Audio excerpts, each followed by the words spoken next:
Habari za leo, my people.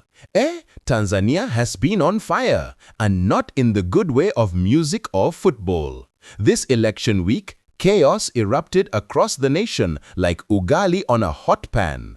Internet gone, protests everywhere, curfew slapped tight, and everyone's asking, what really went down? You're tuned in to Global Pulse News, where we say it loud, bold, and straight. Hakuna kuficha, no hiding. I'm your host, and today we dive into the big Tanzanian election protests, where the streets speak louder than press statements. Acha tuone. Let's break it down step by step. So picture this, ndugu yangu. It's October 29th, 2025.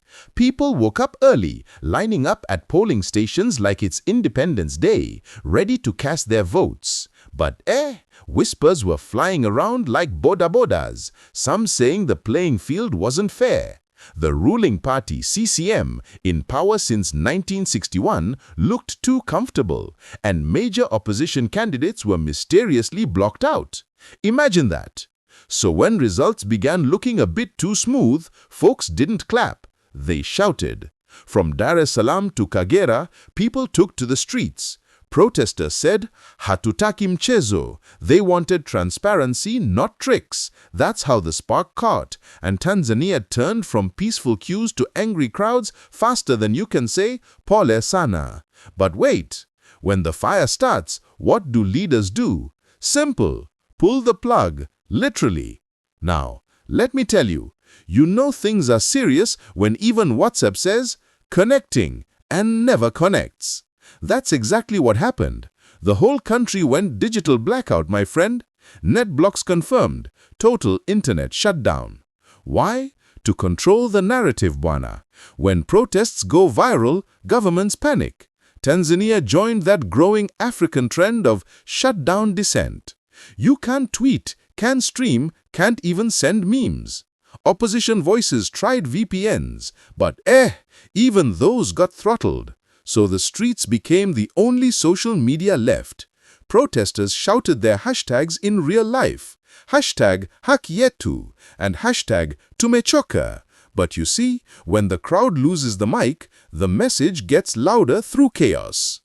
And as silence fell online, noise filled the streets. Next up, the curfew clock ticked in. By nightfall, Salaam looked like a ghost city.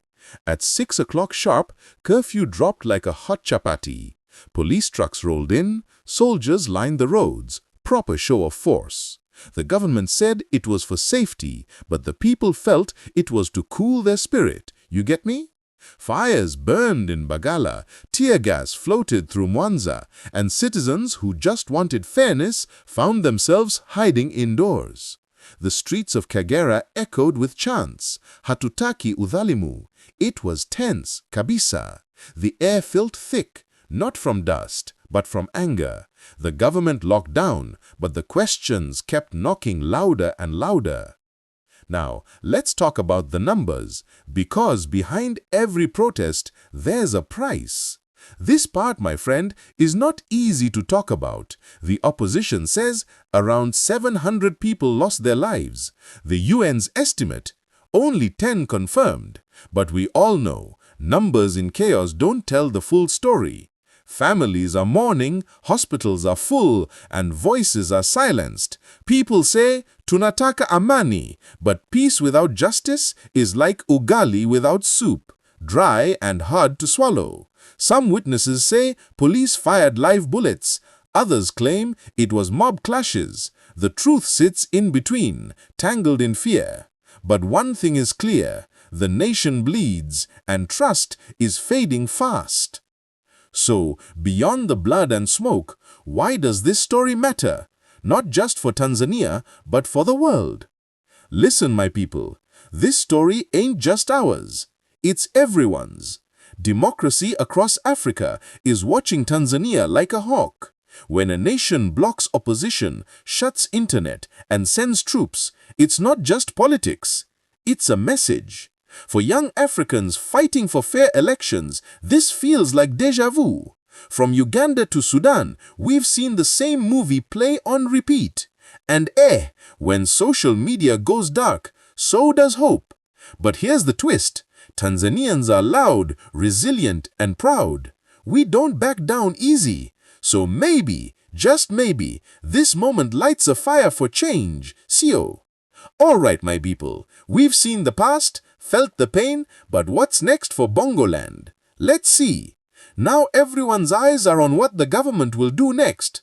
Will the results be announced peacefully, or will this become another chapter of tension? The opposition is calling for international intervention. Human rights groups are watching, and citizens just want normal life. Power back, internet back, smiles back. But rebuilding trust takes time. The military can't restore faith. Only truth can. And you know, Tanzanians, we like our peace, but we demand our say too. As the dust settles, the world waits to see if this was a one-time storm or a signal that change is brewing. Bwana, if this story moved you, don't just watch, act. Hit that like, subscribe, and comment below. Let's keep talking about what matters: justice, peace, and power to the people. Remember, we are one voice across Africa. And while you're here, show some love to our family, our sister channels for the little ones, Sparkling Kids and Raima Fatima, full of laughter, learning, and joy. Check the links below and help them grow. Together, tunakuwa kama familia. We grow as one family. This is Global Pulse News signing out. Stay informed, stay bold, and stay proud, Tanzania.